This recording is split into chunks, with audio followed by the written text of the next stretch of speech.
Good morning everybody. Actually, hindi pa ako nakakatulog kasi medyo na-excite ako eh. Sorry sa background na. Okay lang yan. Ganito, siguro mga 4 or 5 months ago, tinry ko check yung monetize ko.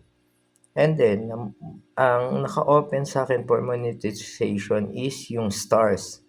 So, yun. Okay naman. So, nag-update ako doon. I mean, nilagay ko yung kung saan ako, yung address, mga ganun, BIR, etc., etc. Yun. Tapos after that, siguro mga 5 or 6 months ago yun. After that, hindi ko na siya pinansin. Kasi unang-una, mahirap talaga yung star. Hindi naman mahirap siguro, depende. Pero sa part ko, parang mahirap pa yun.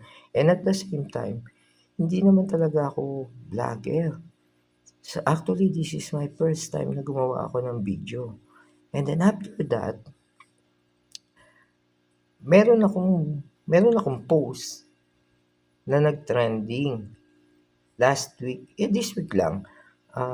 Aminin naman natin, lahat tayo gusto natin mag-vlog eh. Maganda yata kitaan sa vlogging eh, di ba? And then after that, medyo ginanahan ako ngayon. Kasi parang, sarap di ba? So, ayun, yung chinek ko ulit, meron na akong subscription. So, di ba nakakatuwa? Kaya lang, di ko pa alam kung paano. Pero, inano ko na rin siya, sinet up ko na rin. So, na-set up ko na yun. Ay, di parang dalawa na ang monetize sa akin na pwede. Dalawang tools na yung gagana sa akin for monetize.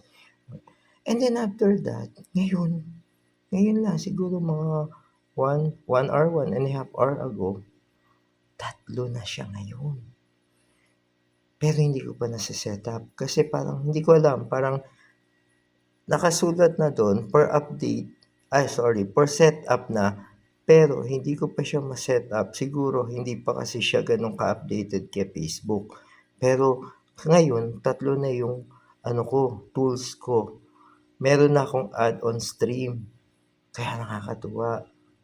So, sana lang kayo i-help nyo din ako para yun, magtuloy-tuloy. And at the same time, di ko pa alam kung ano magiging content ng vlog, and at the same time, kung ano magiging vlog, mga ganun.